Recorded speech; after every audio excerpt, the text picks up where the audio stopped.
Hello, I'm Terrence McNally, and welcome to another newly recorded episode of Freeform, A World That Just Might Work. And I'm going to be speaking today with Jonathan Blank about his newest documentary, Sex, Drugs, and Bicycles. It's about the nation of Holland, a country that does a lot of things pretty well. You can learn more at jonathanblank.com. Jonathan Blank, one word, just as it sounds, .com. Let me remind you that after a 3-year hiatus since Trump's Electoral College victory, I've been doing a new interview every other week.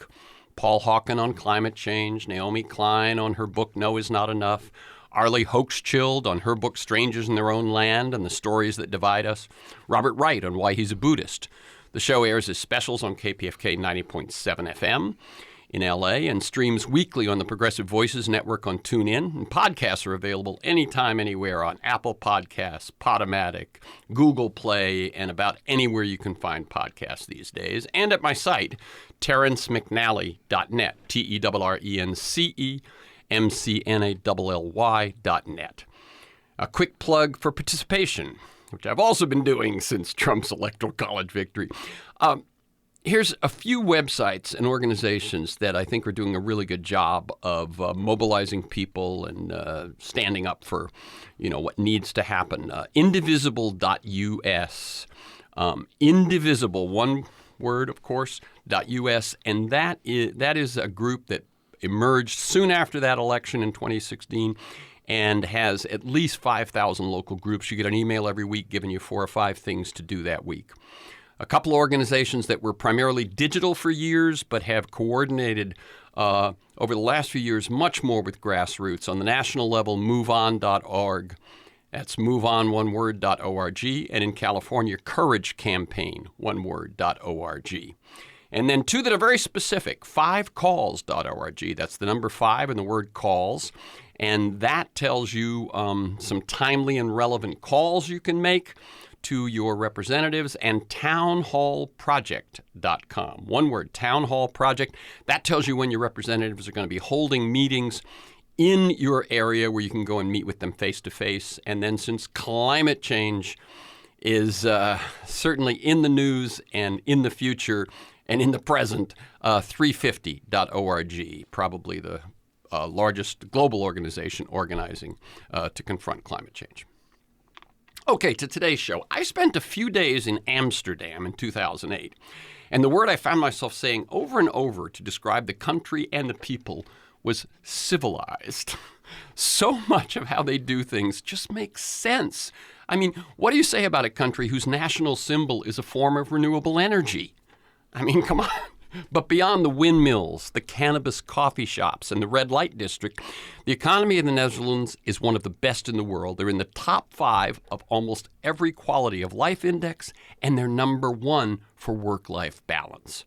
Dutch kids are ranked happiest in the world, with their parents close behind at number 5. The Netherlands healthcare system is ranked 3rd in the world, and the government runs a budget surplus. How do they do it? What can we learn from them? Or, as some will claim, is it ridiculous to compare Holland with the U.S.? I mean, apples and oranges. And aren't they having trouble with the anti-Muslim, anti-immigrant right-wingers?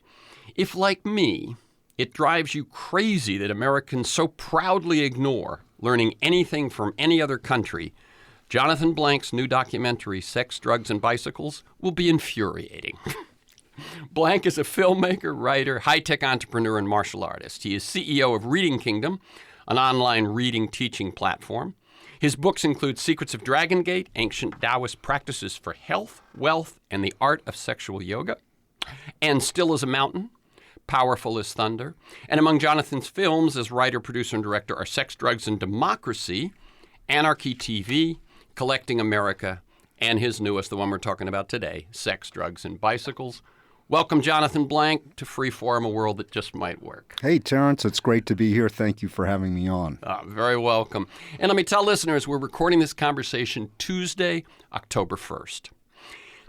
So, as I think you know, I like listeners to get a feel for the people behind the work and the ideas. I'm not, as I often say, I'm not interviewing a book or a movie, but a human being.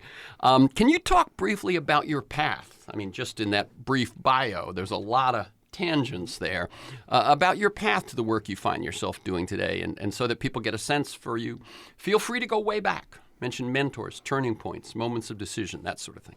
Well, I think it all started in kindergarten, Terrence. No, I'm You wouldn't be the first to go that far back, by the way.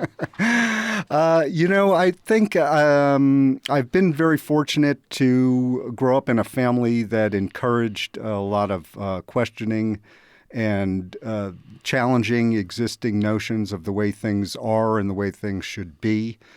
Both my parents were academics, professors at university level, and from the earliest age, I have always been interested in ideas like freedom and democracy and exploring consciousness and so on. And so I started making films. I went to film school and I made a short that was at a lot of festivals. It was called Karma Express, and it was exploring Buddhism. And for a long time, I was studying and practicing Buddhism. But I always had I've always had a big challenge with the concept of karma, and I don't accept any philosophy as complete unto itself. And I think you have to avoid dogma. So that was about a teacher who's teaching about karma, and he doesn't believe in karma. But then he kills a fly, and a bus comes through the building and runs him over. And so he gets instant karma. That was my short, yeah. And my next project was called Collecting America, and that was ostensibly about baseball cards that sell for $1 million. But it was really about what I saw as the main problem in the United States, which is that the value that we place on everything is the monetary value, and not all the other things that are valuable in life. Everything from happiness to social welfare to a clean environment to seeing your kids grow up healthy and happy and strong. And not that we ignore those things, but they have to get in line behind money. I think a lot of people ignore them almost entirely, and I think even as time has gone on, it's gotten worse. And that film has a lot of people talking about how when they were kids, they would trade cards, and you didn't care if the corners got bent. And now kids get cards and they put them in plastic immediately and they put them away, which is ridiculous because, of course, most won't ever amount to anything. And then there are a few super rare cards that actually sell for $1 million. But it was a lament in a way, done in a comedic fashion, about America's obsession with money. And after I did that, I decided, I want to make a movie that's more about a place that's doing things right. And so this was the 90s, and we were still, as we are now, still very heavily embroiled in the war on drugs and the whole moral majority, the rise of the Gingrich Congress, and the prosecution of a president for a blowjob and that kind of thing. And so I went to Holland, which at that time was insanely liberal by American standards, with the legalized cannabis and the legalized prostitution, and just at the time. The world had 5 million Greenpeace members, and 1 million of them lived in Holland. With a population now of 17 million. Yeah, so back then it was 15 million. So one out of 15 was in Greenpeace. Yeah. And they, down the line, they were just really liberal. Now, they had some issues, and some reviewers actually said, you didn't look at the negative things. And I said, I understand that, but to me, what was shocking was to interview some black activists, and they would say Holland's the best country in the world.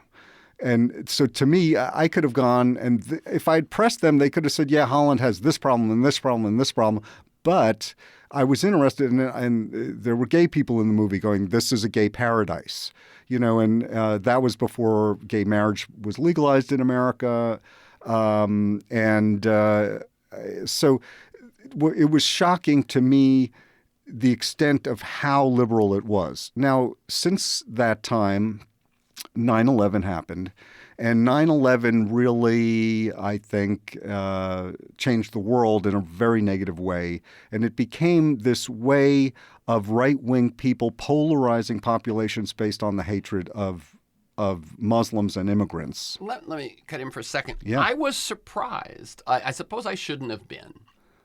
But I was surprised when it comes up in the movie that, things changed after 9/11. There had been suicide bombers in the Mideast for years. There'd been suicide bombers in Northern Ireland and so on.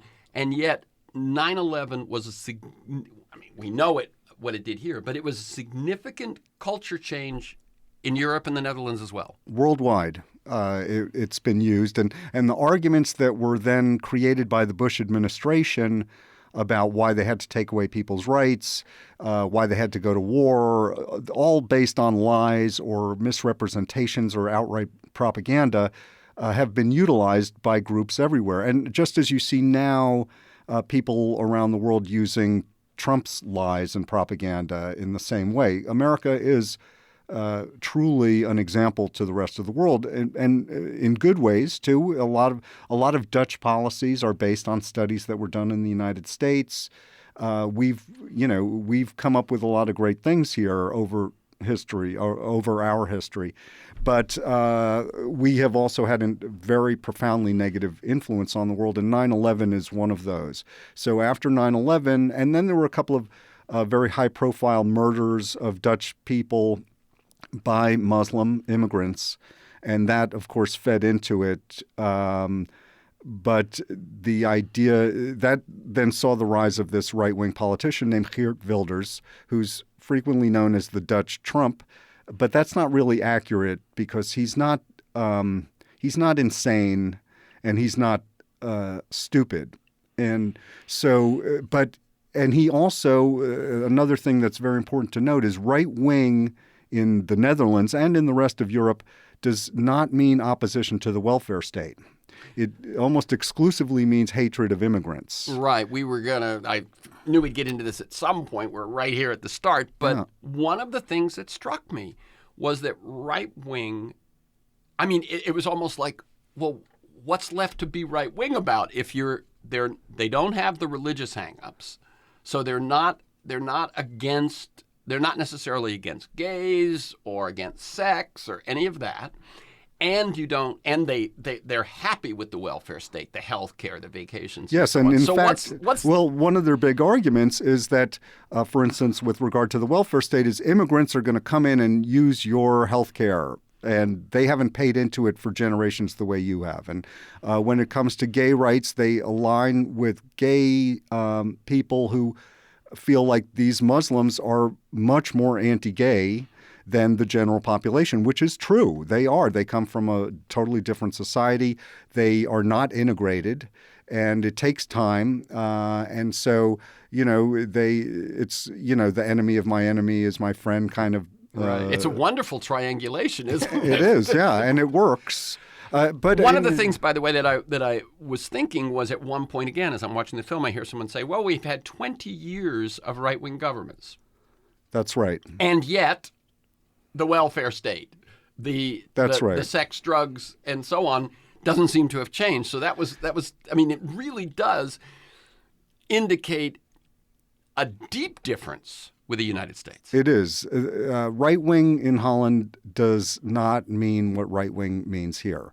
Right-wing in Holland is essentially being more pro-business than the left wing, in favor of lower taxes than the left wing, but still much higher than here. Enough that still could supply their health care and their vacations and all that. Yeah, their top tax rate is 52%. Right. And I think it was just dropped to 51% maybe. And it strikes me, I can remember, the U.S. has, in its golden age of the 50s, had up to 91%, but that was at the super top. It seems to me this 52% is not just the 1%. The people who pay 52% is a broader It is, but it's also progressive. So if you're at the bottom, you're paying a lower Yeah, of rate. course. And I say of course. But, and the people in that bracket are only paying that on the income above the threshold level. So it's all progressive taxation. And the people there are not protesting the taxes. So the rich people, there's a sense of solidarity in the population. So even when you have right-wingers courting people based on, it's got to be based on fear, because it almost always is, but that fear doesn't really take hold the way it does here. Well, the reason they've had right-wing governments is because they're developed this small but very vocal and influential minority that was anti-immigrant. And then you had all your left-wing parties that generally can't agree on things because left-wing people question things more, they debate more, and they have a harder time being unilateral. And so the right wing could slip in there and go, we're going to be anti-immigrant at an acceptable level. And not crazy racist, but we're going to hold up traditional Dutch values, but we're also going to uphold, those traditional Dutch values of tolerance and openness at the same time. And they became this kind of middle way that could siphon off enough of the right-wing votes and enough of the left-wing votes to form a government in a multi-party parliamentary system.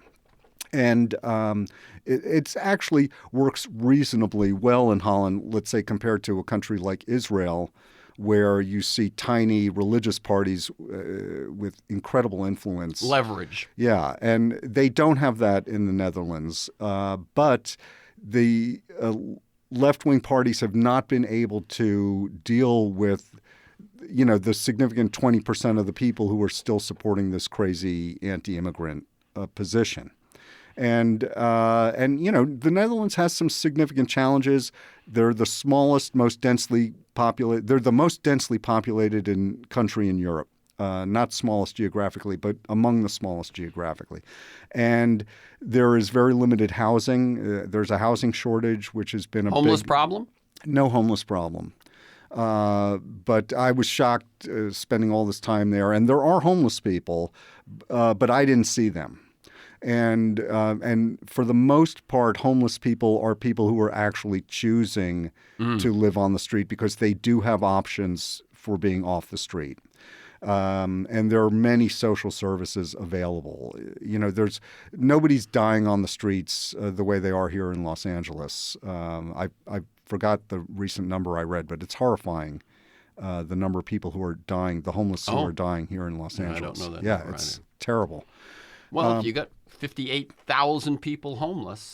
That's right. Yeah, and your social services for them are terrible. Right. And I mean, we're seeing the rise of bubonic plague, right. And things like that here. And we're not, and Angelenos are good people. This is a very liberal place. And I believe they voted to raise their taxes $4 billion to help pay for this problem. And I think the problem is so big that it needs help on a national level. And of course, we're not going to get that kind of help. And the people in charge here are not competent enough to deal with this. And so it's not being dealt with the way it should. But, when we have more than 10% of the nation's homeless people in this city, it's not fair for us to have to deal with this. Just like it's not fair for states that are on the border to have to deal with the whole border problem by themselves. These are national problems, and they should be dealt with on a national level. But of course, we have a government now that tries to leverage these problems in order to divide us instead of figuring out solutions. Solutions don't. When you have a Republican government and their whole message has been that government is the problem, which Reagan said, and they've been saying it ever since, you don't want to do anything to solve anything. Well, as I have put it for many years, I don't know of another country where such a lot of countries have multiple parties, and we basically have two, but where basically 50%, close to 50% of your people in government are against government. There's nothing quite like that. You watch people argue in other countries, and it's not about whether we should try to solve these problems or not. No, and in all these other countries in Europe, the developed world, the idea is even when you have a conservative government, they're supposed to solve problems. They're supposed to make the trains run on time. They may have different solutions, but their goal is to solve them. And they might have a different view of the extent of government's role in society, but there is a role for government functioning as all the people working together to address significant issues that we're all facing and things that we all want. You know, we all want clean water to come through the tap when we turn it on. We all want our homes to be powered. And when we plug something in the wall, it works. And we want our roads not to have potholes. And we want functioning police and fire departments and schools. And, you know, these are all... And we want health care. Yeah, and we definitely want health care. And that is a big part of the movie Sex, Drugs, and Bicycles. And to me, it's shocking. And the arguments that I hear from people about why it won't work here are inane, because it most certainly would work here. We should have national health care. There are a variety of ways to get to it. One thing that was very interesting to me in Holland is I spoke with their chief economist of their healthcare system, and he told me that their healthcare system is highly comparable to Obamacare. I heard that in the that quote is in the film, and I was surprised. It is, yeah, and because the thing is that the Dutch are very capitalist, and they like private enterprise, and they're rated higher for entrepreneurialism than the United States. I know a lot of people they will fall back on entrepreneurism as the thing that America has better, and social mobility. Yeah. Not just better than Holland, but better than anybody. That's part of our exceptionalism. And it turns out it was true for much of our history. Both social mobility and entrepreneurism, we were a world leader. No longer. Yeah, that's right. I mean, it was true in much of the 20th century. Right. But yeah, no, we've fallen, and in social mobility, we've fallen way behind. And all of these Northern European social democracies are much more socially mobile than we are. And just a quick note, which you make in the film, which we've made here previously, is if you have a safety net, then you have more freedom to take risks. If you graduate from college, not indebted, in amazing amounts, as we know, you cannot take risks. And a country whose young people cannot take risks is going to have a hard time being an entrepreneurial country. Absolutely. And that's what you see here. But going back to the Obamacare comparison, and I've been following the debates now with Elizabeth Warren and Bernie Sanders talking about Medicare for all, and there's so much ignorance here, but because people don't understand that worldwide, the developed countries have three different ways of getting to universal health care. I was going to ask this. Yeah, go ahead. Okay, so one is the single payer, where the government runs health care.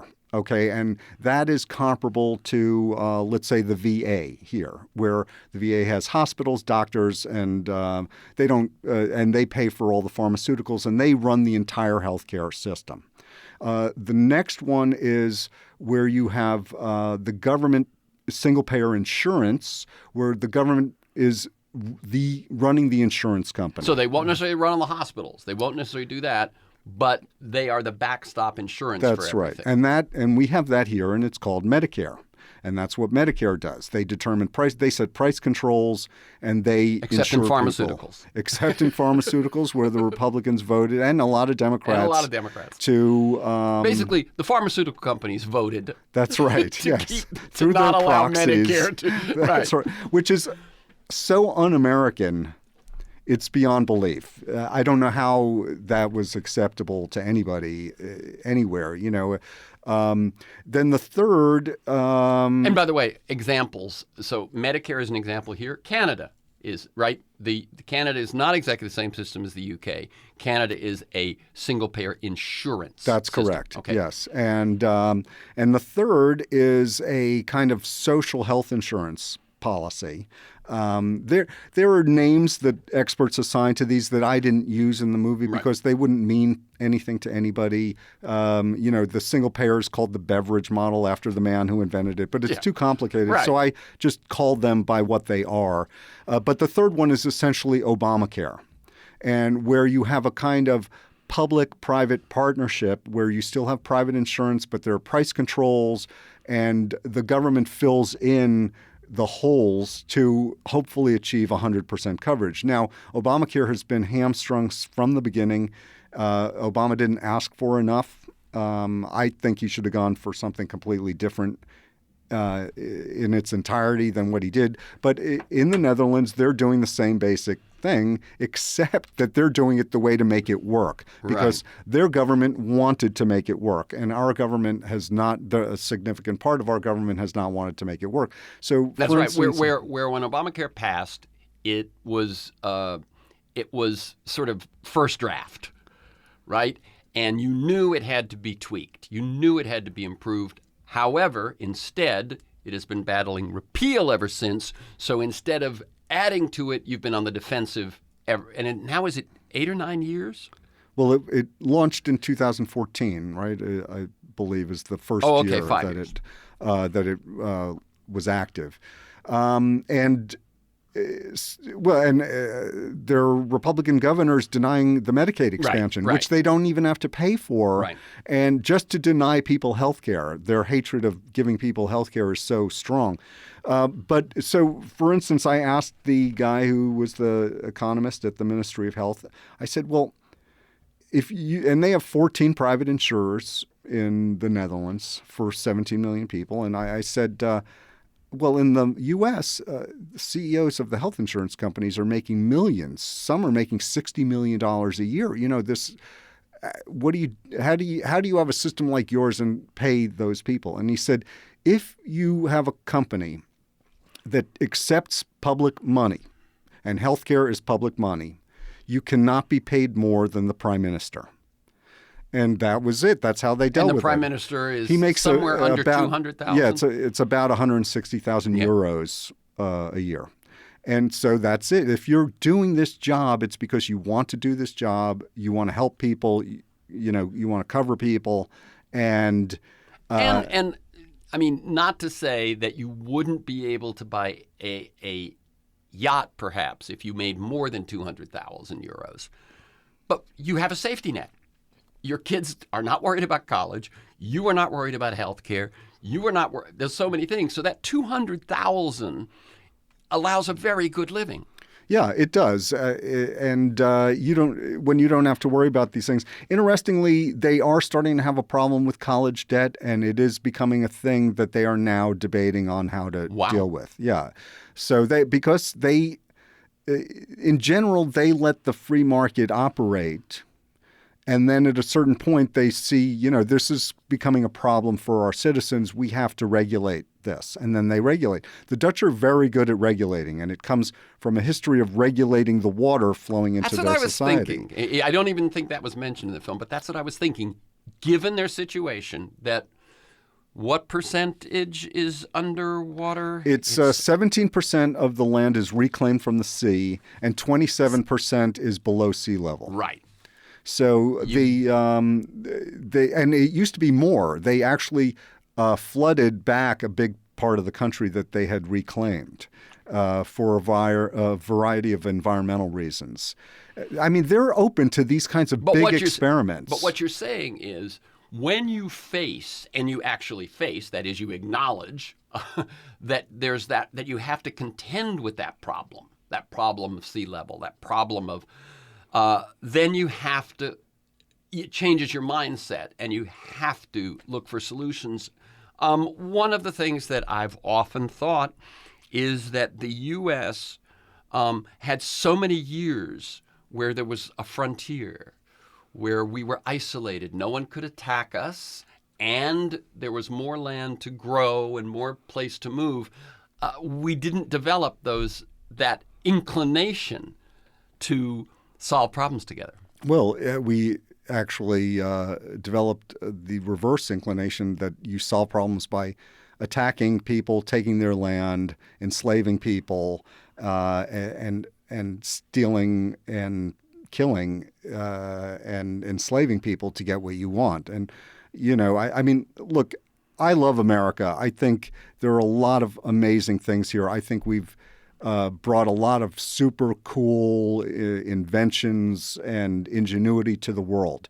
And you went to Holland twice. You made 2 documentaries. Yeah. You live in L.A. Yeah, that's right. I live in L.A. I think L.A. is a great town. I love L.A. I love California.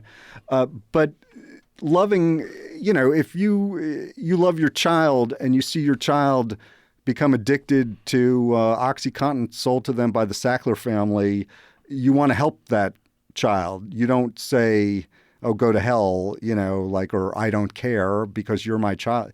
So, or you don't say the other thing, which is, since you're my child, it doesn't matter what you do or what you're going through, you're fine. That's right. Yeah. It isn't like America is always right or America is the enemy. That's right. America is something we love and are part of that we want to see be its best. That's right. And so I think that we need to deal with these things, and we need to confront the fact that our education system is terrible, and people are only a third of the kids can read proficiently in America. We need to deal with the fact that our society is deeply racist at every level, and that there's deep misogyny in our society. These are problems.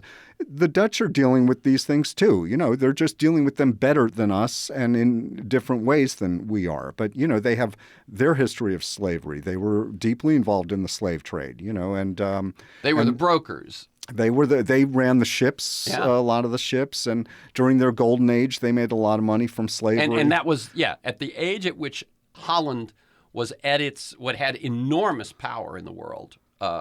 It was a land of merchants, and one of the things those merchants was dealing. That's right. With slaves. We were the buyers. That's right. Yeah, and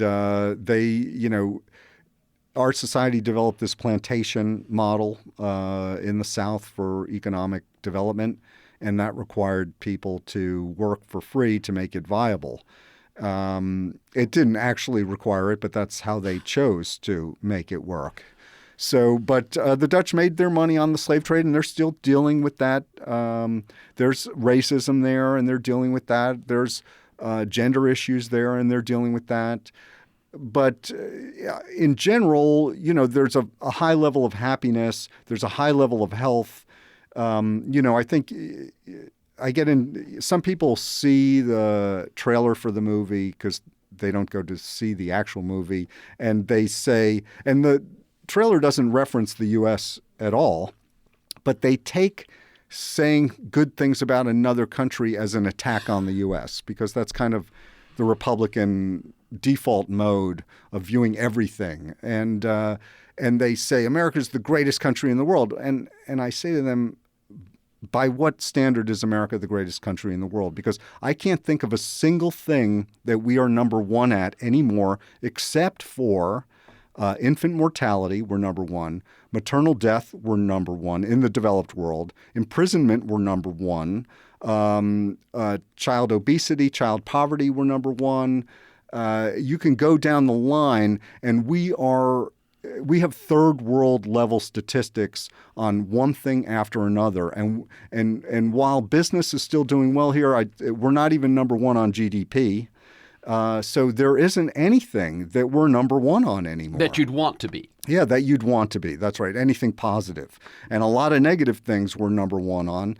And I think we need to fix those things, and we need to address those things. We're at about the halfway point, Jonathan. So let me tell people this is Free Forum, a world that just might work. I'm Terrence McNally. I'm speaking with Jonathan Blank. He's a filmmaker, writer, high-tech entrepreneur. And we're talking about his newest documentary. And actually what we're talking about is kind of what's behind and what sort of is provoked by his newest documentary, Sex, Drugs, and Bicycles. It's about the social democracy and the culture of the Netherlands. And you can learn more at Jonathan Blank, one word, jonathanblank.com, or SDB, Sex, Drugs, Bicycles, SDBmovie.com.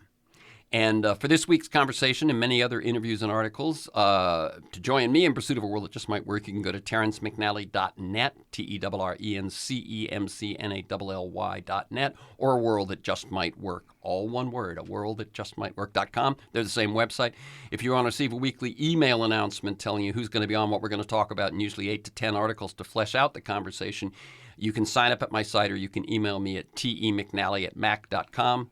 And you can also subscribe and listen to the Freeform podcast on Apple Podcasts and lots of other podcast sites. You can also follow me on Twitter at McNally Terrence.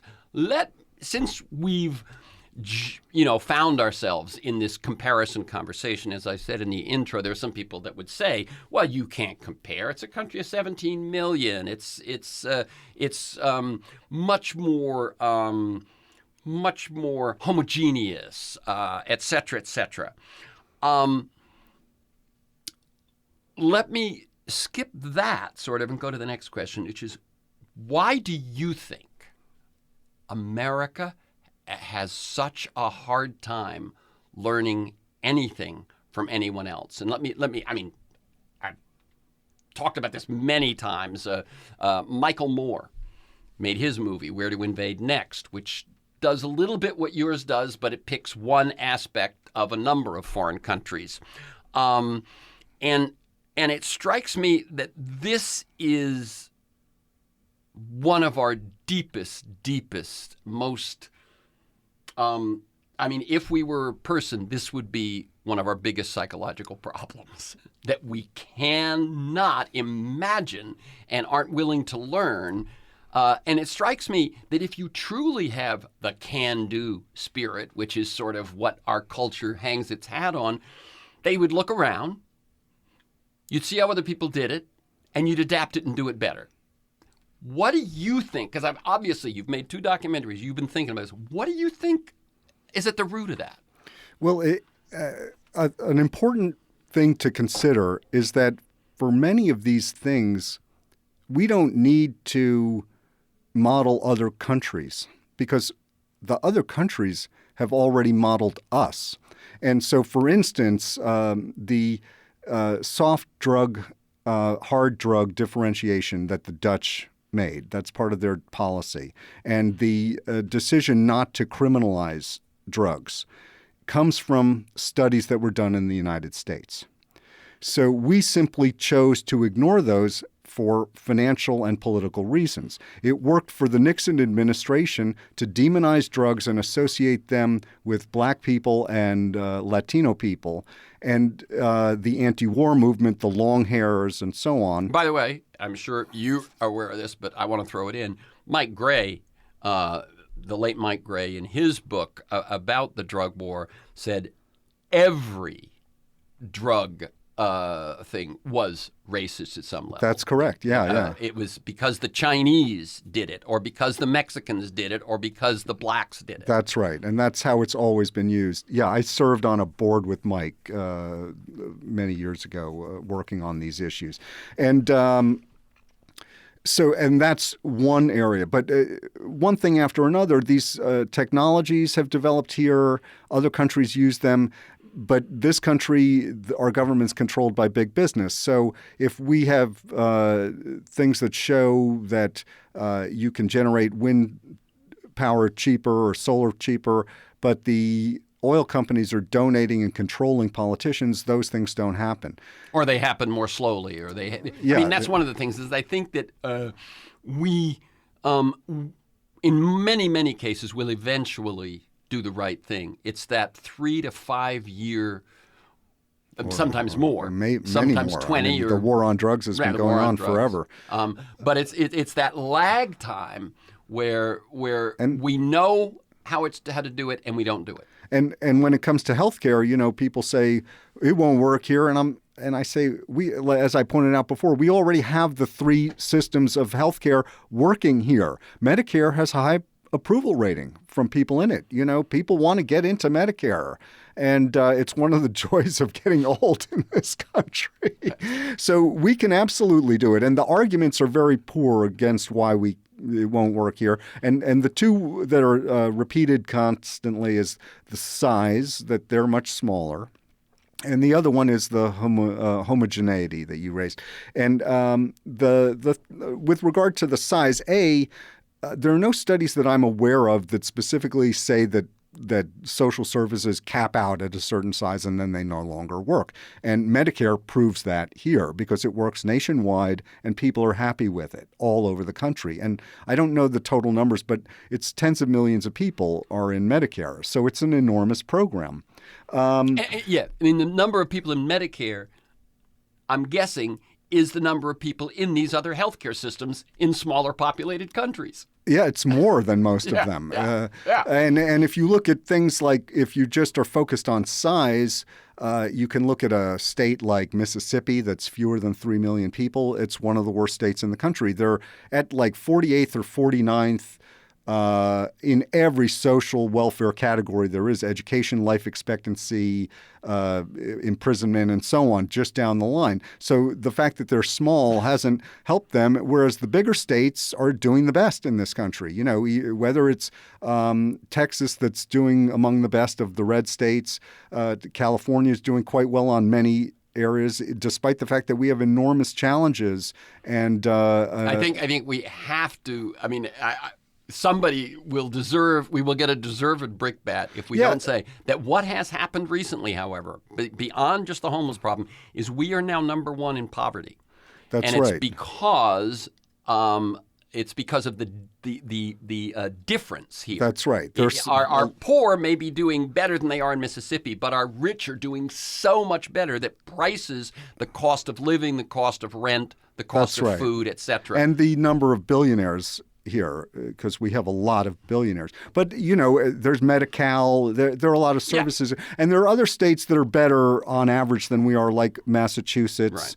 Right. New York is doing, you know, so the size question to me doesn't answer anything. Yeah. Then if you look at homogeneity, I read this book about Finland, and what was it called? The Nordic Theory of Everything, I believe is what it was called. Very interesting, well-written book by a woman who moved to Finland and then experienced it. And essentially it was kind of like my movie, but a book version about Finland. And and she just started breaking down the number of states that are whiter than Finland. And Finland is much whiter than the Netherlands. The Netherlands is not that white anymore. You know, it's and I don't want to say the number because I don't remember it, but it was most states in America are whiter than Finland. And they're not doing better than Finland. You know, so if you look at an interesting. It is. Yeah. It's very interesting. So the homogeneity. Again, the larger states are probably the least white.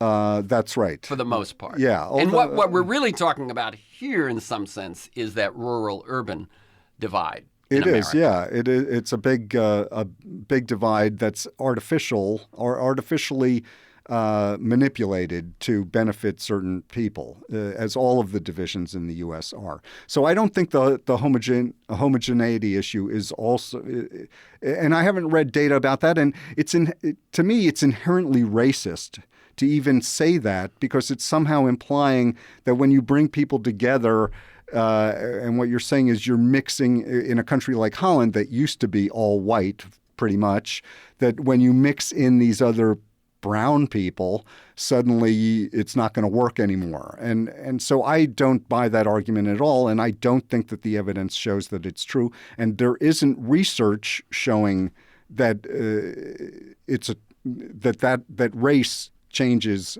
the equation in a society in terms of the success of various social welfare policies. One thing I will throw in, which people who've heard this show over the years, I always throw in, but it's the book, The Spirit Level. Yes, absolutely.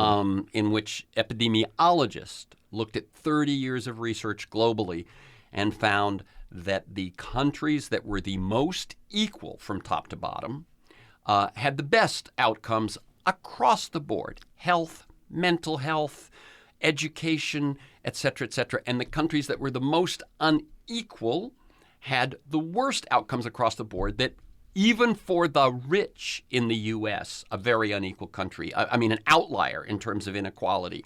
The rich don't do as well as the rich when you look at these things like health and so on. And the thing that struck me was that it's even true for innovation, that innovation goes down with the broadening inequality. Yeah, and that's to be expected if you think about it, because people become disenfranchised. They're not invested in a society in the same way, and you're not going to have the same kind of cohesion. And you don't tap your talent pool. That's right. Yeah, and I think that's a great book. I cite it frequently. And I spoke with, in the movie, with a guy who does a lot. He was the one American in the movie, but I wanted to speak to him because he's such an expert on what creates a good society. The Good Society. That's right, yeah. And I learned about him reading an editorial by Paul Krugman, and he was citing him, and then I decided to go look him up. But the thing is that, and the Dutch they're getting a little bit more unequal, but they're still in the top 10. I think they're 10th right now. But the difference between 1 and 10 is not that big. And once you start going below 10, like once you get around, I forget where it was, but I looked at all the OECD statistics on this.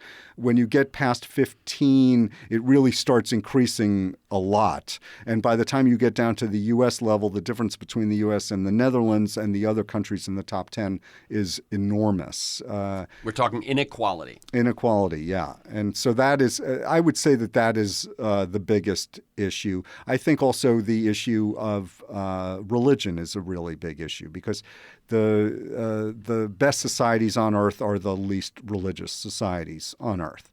And it's a significant problem here because of the way religion is used to manipulate people and to unite them in racism or homophobia. And it divides people on issues that don't actually affect their quality of life. And in order to get them to overlook the issues on quality of life that are being negatively affected by the rich people who are manipulating them into thinking this way. You know, the evangelical movement which has always been here, but it took off when they desegregated the schools.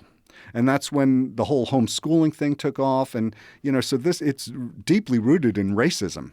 And when you have a group of people who are so easily manipulated into believing things that are not rational, and I think everybody believes things that are not rational. Okay, I'm not, people can have poetry in their lives And there are things that are probably valid and accurate that are not rational. That's possible. I'm talking about dreams and invention and creativity and certain things like that. Yeah, absolutely. I mean, there's inspiration. There's love. Love is not rational. We all love love, right? And the being in love is the greatest feeling. That's why all our songs are about it, right?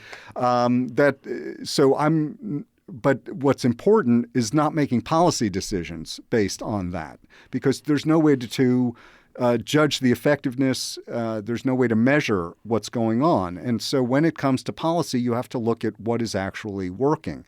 Is a universal healthcare system better? Well, the U.S. is paying about 18% of GDP now. In the movie, I had last year's statistic, which was 17.2. And I remember the one I would always say around Obamacare time was 15. Yeah, and it just keeps going up. It's eating up 18% of our economy. And which is terrible. 18% becomes very close to $1 out of $5. That's right. And it just shouldn't cost that much to be healthy. That's right. And it's the leading cause of bankruptcy in America. Right. That's one of the signal things about the difference between us and other countries is in most developed countries, perhaps all, you don't go bankrupt because of health.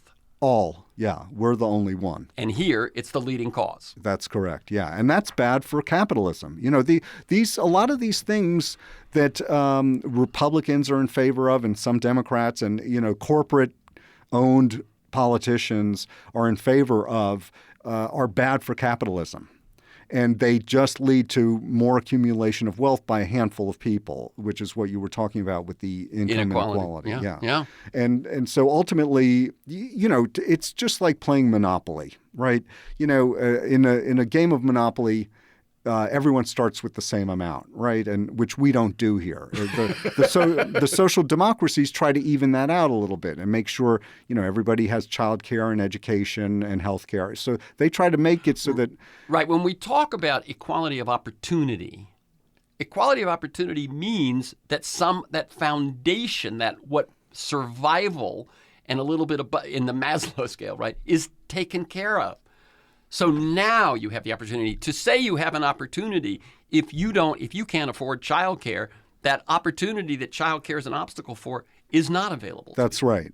And then as you play the game of Monopoly, eventually someone has so much stuff that the game ends because no one can do anything except for the person with all the stuff. And even the person with all the stuff can't do anything because there's nothing left to buy, right? And that's where we are now in America. There's nothing left for these people to buy, and every time there's another downturn, they buy up more of the housing, they buy up whatever is left for them to buy, because they have to put their money somewhere, and they're not putting it into hiring new people. They're not putting it into educating people. They're not putting it into R&D. They're not putting it into healthcare because they keep putting more and more of the healthcare costs onto their employees. Employees are now paying a higher percentage of their healthcare in employee healthcare plans than ever. I think I read the statistic a couple of days ago. The average family cost of healthcare is now $20K. I read that too. $20K. Yeah, that $20,000, and that's post-tax dollars, right? So it's insane to have a system like that. And I don't, and it's only because people are so manipulated with propaganda. When you see that the newspapers, if you open a newspaper and it's like one drug ad after another, if you watch 60 Minutes, it's one drug ad after another. Right. 60 Minutes is so often taking down the pharmaceutical industry in their segment, taking down, this and that, and yet the ads are mostly, I think percentage-wise, more than 50%. Because they have an old audience. That's right, and a reliable I don't audience. think they take down the pharmaceutical industry that often on 60 Minutes. Well, I've certainly seen, it seems like there's an opioid epidemic. Right. The distributors did this, I mean, they've been running a fair amount of this. Okay. But it doesn't matter. And if it really mattered, they'd probably be squeezed a little. Yes, that's right. That's right. Let me go back again, because we've been in the turf here. What is it about us? In other words, we keep falling back on manipulated by propaganda, manipulated by the wealthy and the wealthy corporations. Why are we more easily manipulated? The one thing you sort of said, but I'm going to say two things. One is that as soon as you have racism as a lively, big part of your culture, that makes it easier to manipulate you. Absolutely. And then religion, which tends to tribalize, makes it easier. Would you say those are the two keys, or is there anything else you think about why we're? I think the isolation, which allowed us to not be conquered and allowed us to grow and sort of fed the positive for a couple of centuries, also somehow fed into that. But to me, it still puzzles me how we've had the internet now, and for 20, 30 years, people can see what's going on elsewhere. It doesn't seem to make any difference. Yeah, I think I agree with everything you've said. I think those are very big factors. There's also a deep strain of anti-intellectualism in the United States. And that lets people have disdain for statistics and evidence, information. Science. That's right. It allows people to vote for someone who says climate change is a Chinese hoax. That you couldn't say that in any of these Northern European countries because you would then be considered a buffoon. That's right. It's just the evidence is overwhelming. And I see people I know all the time on Facebook. They're, in discussions with other people because I don't keep friends who are climate change deniers. I won't stay friends, whether on Facebook or otherwise, with racists or climate change deniers, because the level of stupidity required to have that makes you someone not worthy of being my friend. It's just, I don't want that in my feed. I don't want to see that kind of insanity. But here you see it all the time. And they get their news from weird psycho places that aren't reputable, and they don't even know how to think about things. So I'll give you an example. I got into, in general, I avoid debates with people on social media because they're a waste of time. Sometimes you get into a valid debate over a useful subject and everybody learns something, and that's good. But that's the minority. Oh, yeah. And there was this guy, and he said, the U.S. has the best democracy in the world, and this was not, this was someone who should know better. And so I said, well, no, actually, we were recently downgraded from a full democracy to I believe the word they use is troubled democracy. Something like that, yeah. Yeah, and so he read the article that I sent him about this, and he said, well, if you look at it, the only reasonable sized country that's not in that category is Germany, and they're only 80 million people. So it's because of our size. And I said to him, but we were downgraded. Did you read this? We used to be the big country that had a full functioning democracy.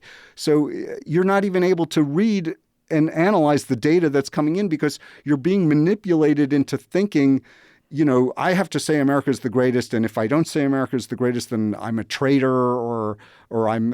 He told me that I view the cup as half empty instead of half full, and I said, but you can view the cup any way you want. We've been downgraded. Yeah, that's the fact. And if you read the analysis of why we were downgraded, it's all based on evidence and it's rational, and you can see it around you. So people here have difficulty thinking rationally. And one of the things you see in the Netherlands when you talk to just the average person is they may not know things, but on average, they're far more rational than the average American. And so when you start presenting evidence and data to them, they find it convincing. And they might say, I'm going to look that up myself because I'm not going to take your word for it, which is a healthy attitude to have. But they understand what rational thought is and how... And value it. And yeah, exactly. And value it. Do you know what? I just looked at the clock. We're wrapping this up. Oh, my God. Did that fly by, Jonathan? So tell them when the film is screening. Okay, there's a screening in L.A. at the Awareness Festival on Saturday, October 12th at 2 p.m. at L.A. Live in downtown by the Staples Center. For more information, go to sdbmovie.com or find us on social media, Sex, Drugs, and Bicycles. We're all over all the social media. But Saturday, October 12th, 2 p.m. at LA Live. Come see Sex, Drugs, and Bicycles. I'll be there.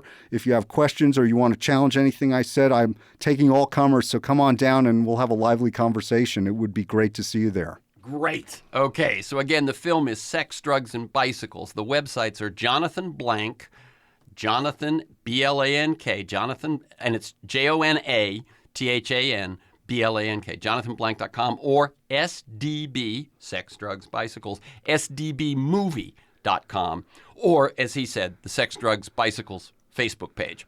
For this conversation and many other interviews, articles, transcripts, to join me in pursuit of a world that just might work, go to terrencemcnally.net, TERRENCEMCNALLY.net, or aworldthatjustmightwork.com. It's the same website. If you want to receive my weekly email announcement of guests and issues, plus 8 to 10 articles that will flesh out our conversation, adding examples, context, and so on, sign up at my site or email me at temcnally@mac.com. You can also subscribe and listen to the Freeform podcast on iTunes, Google Play, SoundCloud, anywhere you can find it. And you can find it just about anywhere. You can find years of podcasts. Michael Lewis, Jeremy Scahill, Naomi Klein, Robert Reich, Van Jones, Connie Rice, Greg Boyle. You can also follow me on Twitter at McNally Terrence. Thanks to Matt Perez in production and George Vasilopoulos at Progressive Voices. And most of all to you, my listeners, please share this podcast widely. The film Sex, Drugs, and Bicycles, October 12th, 2 p.m. at LA Live at the Awareness Festival. Learn more at the sites I mentioned. Thank you, Jonathan Blank. Keep up the good work. Thank you, Terrence. Always a pleasure to talk with you. You're one of the smartest people I know. And everybody, tune in to his podcast. It's awesome. Get on his list. You'll learn a lot. And thank you so much, Terrence.